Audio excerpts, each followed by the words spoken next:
দেয়। এত তাড়াতাড়ি পেয়ে যাবে পিচ্চি তুষিকে কখনো কল্পনাই করেনি সে। আকাশ পাতাল চিন্তায় ঠোঁট কামড়ে হাসে। এবার দুটো মন এক হওয়ার পালা। ছোট দেহে তুষি সামলাতে পারবে তো তুষারকে? ইস, এবার মাঝখানে কোনো বাধা নেই। বিছানা থেকে উঠে রুমের চারপাশে জহুরির চোখে পর্যবেক্ষণ করে তুষার।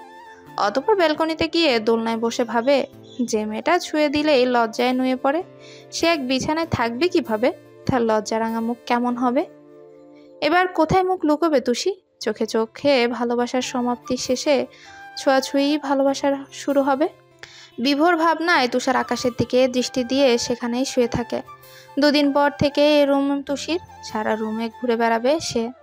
ভাবনার মাঝেই পকেট থেকে ফোন বের করে তুষির লাল শাড়ি পরা ছবি বের করে চুমু খেয়ে বলে, এবার আমার নামে বউ সেজে কাবিন নামায় স্বাক্ষর করার পালা। ইচ্ছে মতো ঘুমিয়ে নে তুষু। বিয়ের রাত থেকে সব ঘুম আরাম করে দেব, সব ভালোবাসা তোর মাঝেই ঢেলে দেবো সুইট হার্ট। উত্তেজনায় রাতে তুষারের এক কিঞ্চিত পরিমাণও ঘুম হলো না। কল্পনার হাজার ভাবনায় মগ্ন হয়ে রাত পার করলো সে। সকালের কাঠখোট্টা রোদে আলতাফ রহমান বাসায় ফিরলেন। 7টার দিকেই জান্নাত তানহা চলে এসেছে বাসায়। সবাই যখন তানহাকে নিয়ে ব্যস্ত, সেই সময় নিচ থেকে আলতাফ রহমানের গলার স্বর ভেসে আসে, কই রে সবাই, আমার আম্মু চাচ্চুগুলো কই? তার কণ্ঠস্বর শুনেই সবাই নিচে এসে দেখতে পায় দুহাতে এক গাদা ব্যাগপত্র নিয়ে ক্লান্ত দেহখানায় খুব কষ্টে হাজির হয়েছেন তিনি। নাজমা আমেনা তাড়াহুড়ো করেই তার নিকটে যায়। হাতের ব্যাগ নিজেদের দখলে নিয়ে নাজমা বলেন, এত দেরি হলো আপনার? সবাই বসে আছি, কেনাকাটাও অনেক বাকি। সকালের গাড়ি পাওয়াটাই খুব কষ্টের। রিমি, তুষি আর জান্নাত দৌড়ে আসে তার কাছে। জান্নাত জড়িয়ে ধরে বলে, আব্বু কেমন আছে তুমি? ভীষণ মনে পড়ে তোমায়। আমার কথা পরে, তোমাদের কি খবর তাই বলো। চোখের পলকে তুষিও বড় হয়ে গেল। তুষি হাসলো। রিমি আর জান্নাত বাবাকে পেয়ে খুব খুশি। কত মাস পর মানুষটা বাসায় আসছে। 2 ঈদ ছাড়া হুঠার আসতেই চায় না। বাসায় জরুরি প্রয়োজন ছাড়া তিনি নিজের সকল শখ আহ্লাদ বিসর্জন দিয়ে অচেনা শহরে পড়ে থাকে দিনের পর দিন। সব পরিশ্রম শুধুমাত্র বউ বাচ্চাকে ভালো রাখার জন্য। সবার সাথে টুকটাক কথা বলে তানহার কাছে যায়। রামিম আর আহির বিকেলের দিকে আসবে। অফিস ছুটি না দিলে তো আর আসা যায় না। তিনি রুমে গিয়ে দেখলো গায়ে মেক্সি পরে শুয়ে আছে সে, চোখে মুখে মলিনতার ছাপ। সে কাছে যেতেই মুচকি হাসে তানহা, মাথায় হাত বুলিয়ে বললেন, শরীর কেমন লাগে এখন? রামিম আসবে না? আলহামদুলিল্লাহ ভালো চাচ্চু, ওর ছুটি নেই, বিকেলে আসবে বলেছে। ছুটি নিতে বলো 4 দিনের। বাড়ির বড় জামাই যদি বিয়েতে না থাকে তবে সেই বিয়ে কি করে হয়? কার বিয়ে চাচ্চু? ভ্রুদয় কুচকে আলতাফ রহমানের উদ্দেশ্যে প্রশ্ন করে তানহা। আলতাফ রহমান হেসে উঠে বলে, নিচে আয়, সব বলছি। অতঃপর গরমে ঘামে শরীর নিচে চলে যায় তিনি। তানহা কপাল কুচকে আলতো পায়ে সিঁড়ি বেয়ে নেমে আসে। সেখানে ইতিমধ্যে বাসার সকলেই উপস্থিত। সবাই একজন আরেকজনের মুখের দিকে চাওয়াচাই করছে। সে চুপচাপ সোফার কোণে বসে পড়ল। আতিকুর রহমান মুখ তুলে সবার দিকে দৃষ্টি নিক্ষেপ করে বলে, তোমাদের কি মনে আছে তুষারের সাথে তুষির বিয়ে হওয়ার কথা?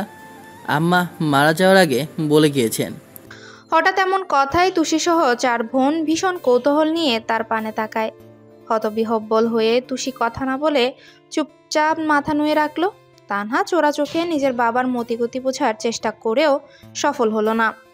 এরপর সে গলা খাকারি দিয়ে জবাব দেয়, জি বাবা, কিন্তু এখন এই কথা কেন? তুষারের তো চাকরি পেয়ে তারপর এসব ভাবার কথা। চাকরি পেলেও বিয়ে দিতে হবে, না হলে দিতে হবে। মরা মানুষের কথা ফেলে দেওয়া আমার কাম্য নয়। তাছাড়া আজাদ ভাই ভাবিও চাই এখনই বিয়ে সারতে। তাই আমরা ভেবেছি শুক্রবারেই বিয়ে সেরে ফেলব। একদমে কথা শেষ করেই শীতল দৃষ্টিতে তুষির পানে তাকায় তিনি। নরম স্বরে জিজ্ঞেস করে, তুষি, তোমার কোনো আপত্তি আছে? আকস্মিক কথায় তুষি সহ ওরাও বড়সড় এক ধাক্কা খায়। অবশ্য রিমি খুব খুশি। 32 পাটি দাঁত বের করে হেসে উঠে সে। তুষির হাত পা কাঁপছে। এসব কি বলছে তার বাবা? ওর বন মানুষের সাথে কিনা 2 দিন পর বিয়ে। যতই ছোটবেলা থেকে জেনে আসুক, তবুও মনে এখন ভয় জেগে ধরে বসলো। নিজের অজান্তে 2 চোখের পাতা থেকে অশ্রু ঝরে পড়ল। কান্না গলার নিচে আটকে আছে। নাক টেনে 2 হাতে গায়ের ওড়না খামচে ধরে দাঁড়িয়ে আছে সে। সবার দৃষ্টি তুষির দিকে স্থির। জান্নাত অবাকের ন্যায় বড় আব্বু আর নিজের বাবার দিকে তাকায়। দেখতে পায় তাদের মুখে মিষ্টি হাসি। বড় আব্বুর উদ্দেশ্যে আমতা আমতা করে বলল, বড় আব্বু কি বলো এসব? শুনতে পাওনি? তুষি, কি হলো? কথা বলছো না কেন? আলতাফ রহমান দাঁড়িয়ে কথাটি বলেই তুষির কাছে যায়। দেখতে পায় দুগালে অশ্রু গড়িয়ে পড়ছে টপ টপ করে। তার কাণ্ডে চমকে যায় তিনি। হালতো হাতে জড়িয়ে ধরে বলে, কাঁদছো কেন আম্মু? এই দেখো, কেঁদে ভাসিয়ে দিচ্ছে। খুশির খবরে কেউ কাঁদে? আলতাফের কথায় তৎক্ষণাৎ আমেনা আর নাজমা বেগম দৌড়ে যায় তুষির কাছে। বুকিয়ে জড়িয়ে ধরে সান্ত্বনা দেয় মেয়েকে। তুই কাঁদিস না, আমরা কি দূরে ঠেলে দিচ্ছি? ছোট থেকেই দেখে আসছিস তুষারকে, তবুও কান্না কেন? মা, আমি এখনই তোমাদের ছাড়া কোথাও যাব না, বিয়ে করব না আমি। কান্না জড়ানো কণ্ঠে ধরা গলায় বলে তুষি। মাকে দুহাতে জাপটে ধরে সে কি কান্না! অঝরে কেঁদে কেটে হেঁচকি উঠে যায় তার। তানহা বোনের কান্নায় বসে থাকতে পারে না, জান্নাতকে ধরে বলে, তুষিকে রুমে নিয়ে আয়, আমি যাচ্ছি। এরপর আতিকুর রহমানের দিকে তাকিয়ে বলেন, আব্বু আগেই জানানো উচিত ছিল, এভাবে আজ হুট করে বললে, তাই মেনে নিতেই ওর কষ্ট হচ্ছে। তবে তুমি যা ভালো বুঝবে করো, আমি বুঝাচ্ছি তুষিকে। বোঝাও। রামিম আর আহিরকে জানিয়ে দিয়েছে, তারা খুব খুশি। তুষারকেও ভাবি কাল রাতে জানিয়েছে। তুষারকেও আগে বলনি? না, ভেবেছি চমকে দেব। এসব তোমার মামির প্ল্যান ছিল, আমি জানাতে চেয়েছিলাম। বাবার হেয়ালিপনায় ফুস করে নিঃশ্বাস ফেলে তানহা। ততক্ষণে তুষির কান্না আরো জোরালোভাবে বৃদ্ধি পাচ্ছে। আমেনা বেগম হাজার কথা বলেও বুঝ দিলেও কোনো কাজ হয় না। নাজমা সহ রিমি জান্নাতও মাথায় হাত বুলিয়ে সান্ত্বনা দিয়ে বুঝাচ্ছে। তবুও নাসরবান্দা কারো কথা শুনতে রাজি না সে দুহাতে মুখ ঢেকে ডুকরে কেঁদেই বারবার আওড়াচ্ছে। বিয়ে করব না, আব্বুকে বলো মা কয়েক বছর পর বিয়ে দিতে। তোমাদের ছাড়া কোথাও যাব না। আচ্ছা, যাবি না? শোন, তানহা আর জান্নাতকে দেখ, শ্বশুর বাড়িতে তারা কত সুখী। তুই নানুর বাড়ি ভেবে রাজি হয়ে যা। এটা তো অন্য কারো বাড়ি না, যেভাবে এখন থাকিস ওভাবেই থাকবি। বলছি না এখনই বিয়ে করব না। তুষিকে অবরত নাক টেনে কাঁদতে দেখে এগিয়ে যায় তানহা। বোনের পাশে বসে চোখের পানি মুছিয়ে দিয়ে বলে, বিয়ে না করার কারণ বল, যদি মানসম্মত হয় আমি ভেঙে দেব। এ বাসা ছেড়ে আমি যাব না। এটাই কারণ? হেঁচকি তুলে ভাঙা কণ্ঠে উত্তর দেয় তুষি। হ্যাঁ। আমেনা বেগমের দিকে তাকিয়ে চলে যেতে বলে সবাইকে তানহা। আমেনা বেগম চিন্তায় পড়ে যায়। মেয়ে রাজি না হলে জোর করে কিভাবে বিয়ে দিবেন তিনি? বিয়ে তো মনের ব্যাপার। জোর করে দিলে সংসার করার সময় যদি দুজনের মিল না হয়, তখন ডিভোর্স ছাড়া কি উপায়? এই যে গুরুতর সমস্যা। তিনি আল্লাহ আল্লাহ করে মনে মনে প্রার্থনা করলেন যে করেই হোক তুষি যাতে রাজি হয়। চিন্তিত মুখে মিনিট দুয়েক পরেই সবাই ঘর খালি করে। এখন শুধু জান্নাত আর তানহা রুমে। বিছানার পাশ থেকে চিরুনি নিয়ে তুষির চুলগুলো যত্নে আছড়ে দিতে দিতে তানহা বলে, মেয়ে হয়েছিস, শ্বশুরবাড়ি একদিন যেতেই হবে। তুই খুব সুখে থাকবি।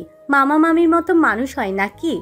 জানিস, আমার খুব আফসোস ছিল ছোটবেলায় তুষারে কেন বড় ভাই নেই। থাকলে কি করতাম জানিস? কিডন্যাপ করে হলেও বর বানিয়ে নিতাম। নানুর বাসায় 2 হাত পা চারপাশে ছড়িয়ে ছিটিয়ে শুয়ে থাকতাম, আর মামির সাথে জমিয়ে আড্ডার তালে তালে কাজ করতাম। মামির মতো মানুষের আদর কে না পেতে চায়? সেখানে তুই না চাইতেও পেয়ে যাচ্ছিস। আমি কিন্তু বুঝি তুষার তোকে চোখে হারায়, ভালোবাসে, খেয়াল রাখে।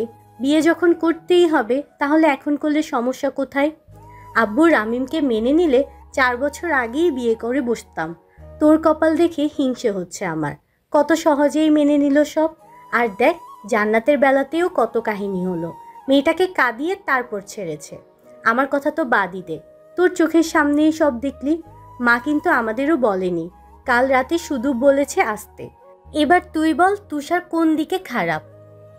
তানহার কথায় তুষির কান্না অল্প হলেও থেমেছে। তবুও ফুপিয়ে কেঁদে যাচ্ছে তুষি।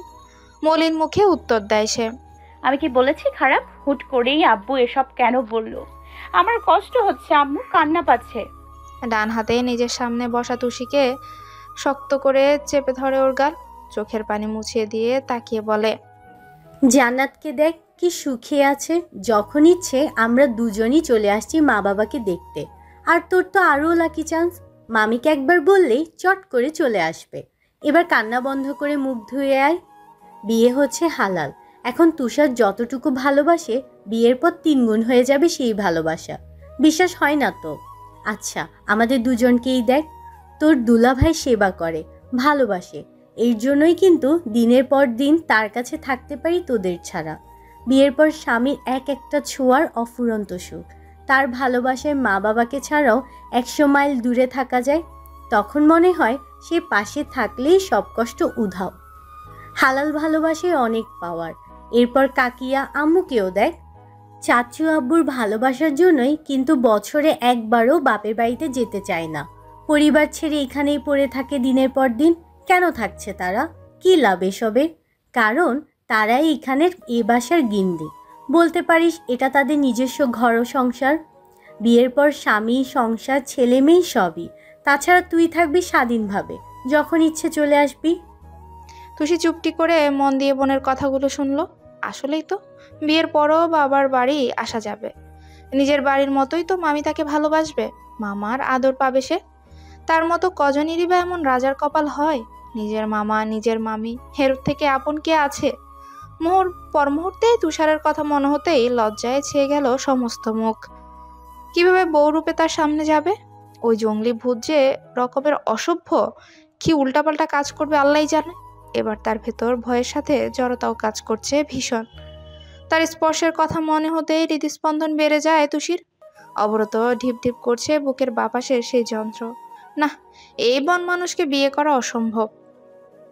গভীর ভাবনা চোখের সামনে ভাসতেই চট করে চোখ বন্ধ করে নেয় তুষি।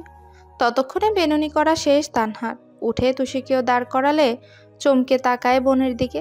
এতক্ষণ কি ভাবছিল ভেবেই মনে মনে ছিছি করে তুষি। এরপর তানহা ওর হাত ধরে ওয়াশরুমে নিয়ে মুখ ধুয়ে রুমে আসতেই জান্নাত বলে, এবার কি হালকা লাগছে? বিয়ে কোনো কঠিন কাজ না। চট করে শুধু কবুল বলে ফেলবি, এরপর দাঁত কেলিয়ে জামাইয়ের সাথে শ্বশুর বাড়ি চলে যাবি। তারপর দেখবি চোখের পলকে বাসরও হয়ে গেছে। চুপ কর বেয়াদব। এমনিই ভয়ে চুনোপুটি, তার উপর খেজুরে আলাপ। সন্তোষী, বিয়ে মানেই আনন্দ, এক অন্যরকম সুখ। মনের প্রশান্তি যেমন প্রয়োজন, তেমনি শরীরকে ঠান্ডা রাখাও দরকার। তুষার যা বলবে তাই শুনবি। তুষি তোয়ালে দিয়ে মুখ মুছে ভ্যাবলার মতো তাকিয়ে আছে। ছোট্ট করে উত্তর দেয়, খিদে পেয়েছে, ভাত খাবো। আপু আম্মুকে নিয়ে আসতে বলো। বিয়ের কথায় সবার খাওয়া হারাম হয়ে যায়, আর তোর খিদে পেয়েছে? বোনদের খোঁচা মার্কা কথায় লজ্জা রাঙা হয়। ব্যালকনিতে চলে যায় সে। তানহা জান্নাত উচ্চস্বরে হেসে বেরিয়ে যায় নিচে। সকাল 11টার দিকে নূরজাহান আনন্দে গদগদ হয়ে বোন সুমনা আর একমাত্র ভাই জামিল হোসেনকে আজকেই চলে আসতে বললেন। তাদের আগেই জানানো ছিল। বিদায় নূরজাহানকে আশ্বাস দিল তারা বিকেলের মধ্যে উপস্থিত হবেন। বিয়ের মধ্যেও অনেক কাজ বাকি পড়ে আছে, একা কোনোভাবেই সামলাতে পারবে না তিনি। সুমনা বেগম বোনের সাথে রাজ্যের আলাপ শেষ করে কল কেটে দেয়। এরপর রাদিবাকে ডেকে বলে, রাদিবা, গোসল করে নাও দুজন। সবকিছু গুছিয়ে তোর বাবাকে কল করে বল তাড়াতাড়ি চলে আসতে। দৌড়ে মায়ের কাছে এসেই রাদিবা ভাবুক হয়ে জবাব দেয়, কোথায় যাবে মা? শপিং কেন করলাম? তুষারের বিয়ে কাল বাদে, আমরা আজই যাব। কি বলে মা, সত্যি ভাইয়ার বিয়ে? কার সাথে? রাদিবা মায়ের কথায় হতবিহ্বল হয়ে অবাকের ন্যায় তাকিয়ে থাকে। সুমনা বেগম নিজের রুমে যেতে যেতে বলেন, তুষির সাথে তোর খালু সবকিছুর ব্যবস্থা করে ফেলেছে, এবার তাড়াতাড়ি রেডি হ দেখি। তুষির কথা শুনতেই রাদিবার মুখ অটোমেটিক হা হয়ে যায়। কিছুক্ষণ ওভাবেই সেখানে দাঁড়িয়ে থেকে পর মুহূর্তেই দৌড়ে মারিহার রুমে প্রবেশ করে। দুহাত কোমরে রেখে হাঁপাতে হাঁপাতে বলে, আপু, সর্বনাশ হয়ে গেছে। কি হয়েছে জানিস? তুষার ভাইয়ের বিয়ে ঠিক হয়েছে। ব্যালকনির গ্রিলে মুগ্ধ নয়নে আকাশের দিকে তাকিয়েছিল মারিয়া। হঠাৎ বোনের মুখে নিজের প্রিয়তমের বিয়ের কথা শুনে চমকে যায় সে। অজানা ভয়ে বুকের ভেতর তোলপাড় শুরু করে দেয়। তৎক্ষণাৎ এলোমেলো পা ফেলে রুমে এসে অস্থির চিত্তে বলে, কি বলছিস এসব? অসময়ে আমার সাথে মজা করছিস? সত্যি আপু, কালকে গায়ে হলুদ। বিশ্বাস না হলে আম্মুকে জিজ্ঞাসা কর। জানিস কার সাথে? উত্তেজনায় ভাঙা কণ্ঠে জবাব দেয়, কার সাথে? কে আবার? তুষি? কিভাবে এসব হলো ভাবতেই পারছি না। আমি যাই গোসলে। আম্মু বলেছে রেডি হতে, আগেই চলে যাব। ওই বাসায় গেলেই সব কাহিনী বোঝা যাবে। আপু রেডি হও, গেলাম। মারিহা আনমনেই নিজে নিজে আওড়ানো তুষি। এই তুষি কিভাবে পারলো এত সহজে তার ভালোবাসার মানুষকে ছিনিয়ে নিতে? কিভাবে তুষারকে ভুলিয়ে ভালিয়ে নিজের করে নিচ্ছে? বিশ্বাসঘাতক। এসব ভেবেই কান্নায় ভেঙে পড়ে সে। মুহূর্তেই মারিহা অনুভব করে এক আকাশ পরিমাণ আফসোস তার সারা দেহেও মৃদু কাঁপছে। তার বোন একটু আগে কি আবুল তাবুল বলে গেল, বিয়ে কি ছেলে খেলা বললেই হলো নাকি? এত বছর যাকে মনের মাঝে পুষে রেখেছে তার বিয়ে অন্য কারো সাথে, আজ এসবও শুনতে হচ্ছে তাকে, তাও আবার নিজের আপন বোনের মুখ থেকে। মাইগ্রেনের ব্যথা শুরু হচ্ছে মারিয়ার। দু চোখ নিজের অজান্তে ঝাপসা হয়ে সামনে সবকিছু ঘোলাটে হয়ে যাচ্ছে। গলার কাছে দলা পাকিয়ে সব কথায় খের হারাচ্ছে সে। তবুও চোখের কার্নিশ থেকে দুফোঁটা অশ্রু গড়িয়ে পড়তেই ধপ করে বিছানায় বসে পড়ে মারিয়া। কান্নায় ডুকরে বালিশে মুখ চেপে ধরে সে। এ কান্না আপন মানুষকে না পাওয়ার আক্ষেপ, এক আকাশ পরিমাণ আফসোসের। বিকেলে সবাই শপিং করে যার যার মতো বাসায় চলে আসলো। রামি মাহিরও তাদের সাথে শপিংয়ে তাল মিলিয়েছে। সকলেই নিজেদের পছন্দ অনুযায়ী শাড়ি চুড়ি থেকে শুরু করে যাবতীয় সবই কিনেছে। কেনাকাটার মাঝে মাঝে রিমি তুষির কানে ফিসফিসিয়ে যা তা বলে লজ্জা দিতেই রাগিয়ে দিচ্ছে তুষিকে। ছি, এইভাবে বিয়ে হয়? কিভাবে সামনে দাঁড়াবে এই মন মানুষের? এসব ভেবেই ভীষণ লজ্জায় ঘিরে ধরেছে তাকে। কারো সামনে তাকাতে ভয় হচ্ছে। যদি মনের কথা বুঝে যায় সবাই, তখন কি উপায় হবে? তারা সন্ধ্যার দিকে বাসায় ফিরতেই দেখতে পায় নাজমা বেগমের বোন ডালিয়া আর তার স্বামী রিয়াজুর খান আর রাজন ইতিমধ্যে চলে এসেছে। জান্নাতের দুই মামা কাল সকালে এসেই হলুদ অনুষ্ঠানে যোগ হবেন। সবাই নিজেদের জিনিসপত্র গুছিয়ে রেস্ট নেওয়ার জন্য নিজ নিজ রুমে যান। তুষি রুমে এসে হাতে জিনিসপত্র রেখে ফ্রেশ হয়ে আসতেই বিছানায় ফেলে রাখা ফোনটা বেজে ওঠে। হাতে নিয়ে দেখতে পায় তুষারের নম্বর। ভয়ে হাত দুটি মৃদু কম্পন শুরু করে দেয় তার। আজ এমন হচ্ছে কেন? ভয়ে গলা শুকিয়ে আসছে বারবার। আগেও তো অনেক কথা বলেছে, এরকম তো লাগেনি। তৃষ্ণার্ত গলা ভিজিয়ে কল রিসিভ করে কানে তুলে তুষি। হ্যাঁ তুষার ভাই বলো। কেমন আছিস? শুনলাম তোর নাকি শুক্রবার বিয়ে। ভাবতেই অবাক লাগছে, তোর মতো বলো এমন সুদর্শন স্ট্রং বর পাচ্ছে।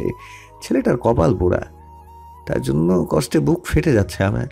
তুষারের কথায় কৌতুক স্পষ্ট। মুহূর্তেই দাঁত কটমট করে তুষি, রেগে জবাব দেয়। দামড়া ব্যাটার সাথে 90 বছরের অক্ষম বুড়ো, গায়ে এক চিলতেও শক্তি নেই। তুষির কথায় ফিক করে একগাল হাসে তুষার। দুষ্টুমির ছলে উত্তর দেয়। অক্ষম নাকি সক্ষম, বাসুরাতে প্রেগনেন্ট বানিয়ে দিবি, হাড়ে হাড়ে টের পাবি। এই বুড়ো সব করতে পারে, এখনো ব্যাপক স্ট্রং। তুষারের ভালোবাসার গভীরতা অনেক অল্প দিনেই মিটবে না। তখন আমার বডি দেখলেই তোর বুক কাঁপবে সুইট হার্ট। তখন আবার সামলাতে না পেরে বাধা দিতে আসিস না, এক চুলো ছাড়বো না। তুষারের কথায় পরক্ষণেই তুষের কান গরম হয়ে যায়। নিজের বোকামতে ইচ্ছে করে ফ্লোরে ঘুরে নিচে ঢুকে যায়। অসভ্য তুষার ভাই, মুখে লাগামের ছিটে ফোটাও নি। এমনি ভয়ে হৃদস্পন্দন কাজ করছে না, তার মধ্যে এসব বেহায়া কথাবার্তা ভাল লাগে। ধুর, জঙ্গলি ভূত। বড় দম নিয়ে মিনমিনে স্বরে ছোট করে উত্তর দেয় তুষি। কথা বলতেও আজ শত জড়তা কাজ করছে তার। এমন কথায় তুষার কপাল কুঁচকে বলে। কি হয়েছে তোর? গলা এমন শোনাচ্ছে কেন? এভাবে ধরা পড়ে যাওয়ায় মুহূর্তেই ফট মিথ্যা কথা বলল তুষি। মাথা একটু ব্যথা করছে, তোমাকে আবার পরে কল দিই। আচ্ছা ঘুমা বেয়াদব, 2 দিন পর বিয়ে, কি একটু রোমান্টিক কথা বলবে? তা না বলছে এখানে ব্যথা ওখানে ব্যথা। 2 দিন পর সত্যি তোর পুরো দেহে ব্যথা বানিয়ে ছাড়বো। দাঁত কটমট করে কল কেটে দেয় তুষার।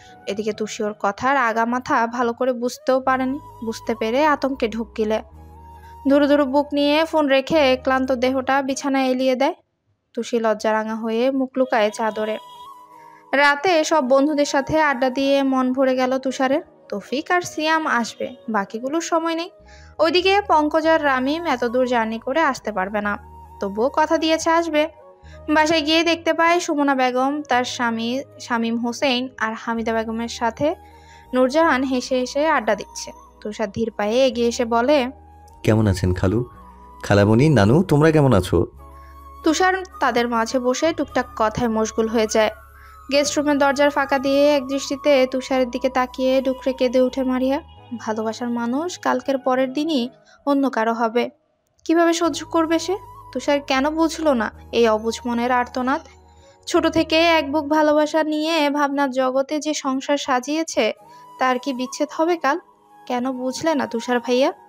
কি আছে ওই পুচকো মেয়ের মাঝে যা আমার মাঝে নেই? আমি ভালো না থাকলে তুষিকেও থাকতে দিব না। দুজনকে আলাদা করতে পারলে তবেই আমার হৃদয় শান্ত হবে।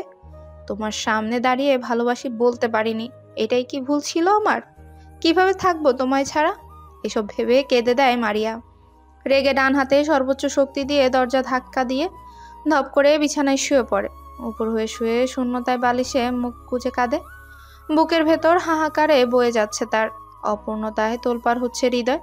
এক অজানা কষ্টে গলা ফাটিয়ে বলতে ইচ্ছে করছে, আমাকে ভালোবাসলে না কেন তুষার ভাই? হ্যালো বন্ধুরা, পরবর্তী পার্ট খুব তাড়াতাড়ি আসবে, তো সবাই অপেক্ষায় থাকো।